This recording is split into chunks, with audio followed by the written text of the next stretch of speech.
bearing on the remedy or, you know, what you guys will be doing? From some of the stuff I looked at, for instance, you know, I know a couple people have mentioned already that parrot tailings, they feel is the most contaminated.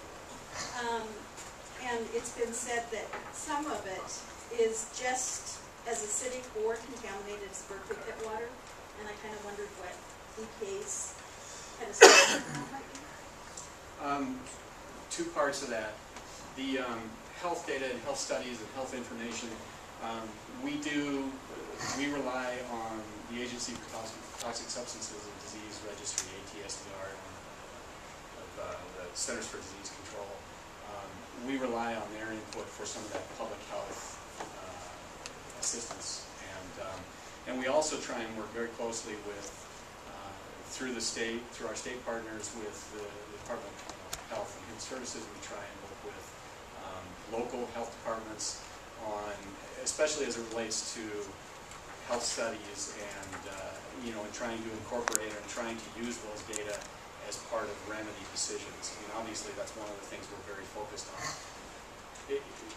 The degree to which those studies impact a remedy kind of depends on how the studies were designed, and you know, we obviously have a lot of discussion with the health professionals, public health professionals, about how those data need to be used to make remedy decisions. So I mean, I know it's a little vague, but that's, without having a specific example, it's hard to say exactly how that works. It is another measure, I suppose, well, it just depends on the study. You know, if you're looking at blood lead levels for children in a community, it can be somewhat of an indicator, although there are a lot of other pathways, a lot of other exposure factors for environmental lead in the environment. And so you have to kind of take that along with the other information that you have about what's in yards, lead-based paint, pipes, and so you have to use all that together to make those remedy decisions. And so that's kind of how, and those public health data are used in a general sense, not on a specific level. Because you know, that's not really, as you said, there are confidentiality issues, and there's a lot of stuff. There's a lot of information that has to be pulled. With respect to the contaminated groundwater at the parrot tailings, you know, whether or not it's more contaminated than the Berkeley pit water, and really, there's the issue of the contamination itself. And then there's the other. It's not just the contamination itself, but it's how it impacts people or the environment. If it's you know, that's a reason for, if you're talking about solid media or waste piles, that's a reason for capping, because you're cutting off that exposure route, that route for either animals or people to be exposed to. For contaminated groundwater always presents one heck of a challenge for dealing with it. Once you contaminate groundwater, it can be really difficult to clean up, you know, almost regardless of what the contaminant is. And we've come a long way, I think, in treatment of groundwater, but it is still difficult to try and, once it's contaminated, get it cleaned up. And so a lot of times, whether you're actively cleaning it up, or whether you're trying to manage it in place, or doing both, the key issue is trying to prevent exposure, trying to prevent people from being exposed to it during the time that it exceeds standards, and also trying to prevent that water, trying to keep it from going anywhere where it could impact people or the environment. In this case, it's trying to keep it from getting into Silverbow Creek and trying to keep it from expanding from beyond where it is today. Do you feel that we have, let's say, for instance, any illnesses that might have a higher incidence of being present here in our community? You know, that's always a really difficult question to answer, because there are, and you know, when the health department does those studies, the difficult part about doing studies, for example, for cancer rates or things like that, the difficult part is linking that back to a single exposure. You know, we all have so many different exposures in our lifetime that it's tough. There are very few cases where you can draw that direct line from exposure to incidents, and that's the difficulty. And that's why I say health studies can be used to inform decisions, but it's very difficult to make that link. And that's why, and I think, you know, I talked about this a little bit in the 5-year review public meeting that we had down here. That's why what we end up doing is relying on some of the toxicological studies and information to develop basically standards, you know, whether it's drinking water standards for groundwater or surface water, or whether it's standards for soil that you can be exposed to. And basically, when we develop those standards, we try and incorporate a fair degree of conservatism in those estimates to try and address the uncertainty that you're dealing with, so that rather than waiting until you have a problem, you're trying to prevent that problem from occurring by trying to clean it up to a level which should be safe.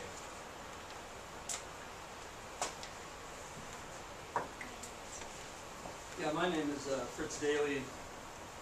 I don't attend all of your meetings, so I just thought I'd like to make a couple of comments. And it's pretty obvious to me from the discussion tonight that there's way more questions than there are answers, it seems like to me. And I think that came from the EPA, and I think it came from ARCO. I really believe that. And I want to congratulate this committee on asking the great questions that you did. And I realize you're in a really difficult position at this point in time as to where to go from this point.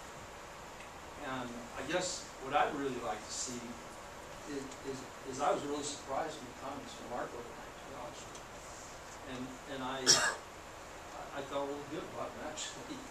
And I thought, well, you know, maybe somehow ARCO could work with this committee to remove those paratellins, because there's no question in my mind, there's no question from everything I've read, everything I've seen. Paratellins need to be removed. If they're not removed now, they'll have to be removed sometime in the future. There's no question about that. And I think it's better to remove it now than later. And I've said this many, many, many times, and I can't stop saying it enough. The decisions that are made today are forever decisions. And they're decisions that we're going to live with as a community forever. And I know EPA is set up here today that, you know, like we're still looking at things and we're still studying. But the reality is, what you see right now is what you get. That's the reality of it. What you see is what you get. And if we don't do something now, we're missing an opportunity. There's no question about that. Down the road, you know, our kids are going to pay for that. So I guess what I'd really like to see you guys do is, especially ARCO, you know, work with you guys. You're suggesting, you know, hey, let's work together. You know, how can we get this done? Let's do it. Let's get her done. You know, when you start talking about restoration monies, one thing everyone in here has to realize is there's really a short window of opportunity with restoration monies. There's a very short window. Right now, we as a community are really lucky because we have a governor who supports us, really, as far as restoration is concerned. I believe he's on our side. But the reality is you never know who the next governor is going to be. You don't know who the next governor is going to be. And that next governor can change everything. Spotted Dog, good example. That next governor can do anything they want to do. And I really believe we have an opportunity. I sent you guys an email today.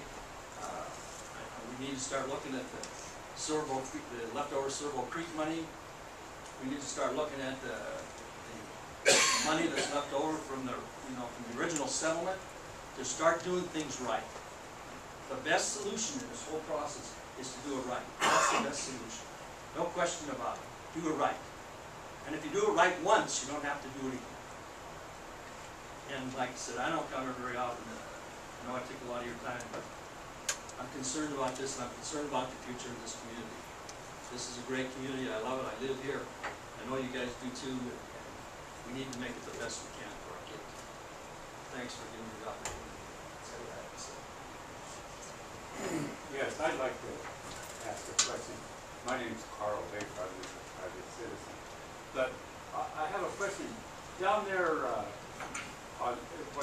call the third containment area in lower area 1, you know, where they're doing all that work just before it dumps into the creek.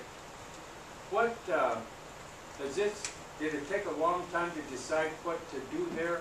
I really don't know what they're doing, but I don't assume I would, to tell the truth. I'm only looking at it from the roads, from the road.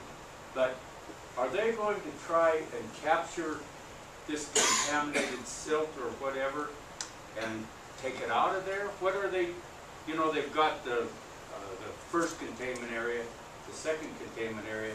Now they have the new one. And on the very western edge of that, they have this great big sump, or whatever the right word is. And I wouldn't be surprised one of these days you'll see some concrete, maybe a big building, or not a building, but something there. Who engineered this? Is it EPA engineered this? Well, Sarah and Joe can probably speak a little better to what's going on down there. I think you're talking about a couple of different things going on down there. One is the upgrades to the butte treatment lagoons. They're working on some outfall structures. They're working to upgrade those lagoons so that those lagoons will operate in the long term. You know, there are some things that we all thought needed to be done to make sure those continue to operate effectively for the long term. So that's what's going on with some of the outfall structures. It's not a new plan, so it's no. They're just upgrading the current one so that you know, to kind of improve the operation of it and the long-term viability of the system.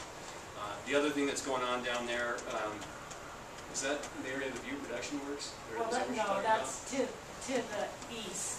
But what he's talking about is the phase 1 construction of the Butte treatment lagoons. And basically, we built the Hugo to see if it was going to work. Now we're building the Cadillac so it'll work forever. And so... Oh, you mean the little one next to it was the... It was to see... That was the model? Yes. And now we're building a long-term water treatment facility. Right there next to the creek? Right. It's all just part of the Butte treatment lagoons system. Nothing's changed at all. You see some sumps for dewatering purposes as we start to build our buildings down there. But basically, we're building a long-term treatment facility there. Thanks, Sarah.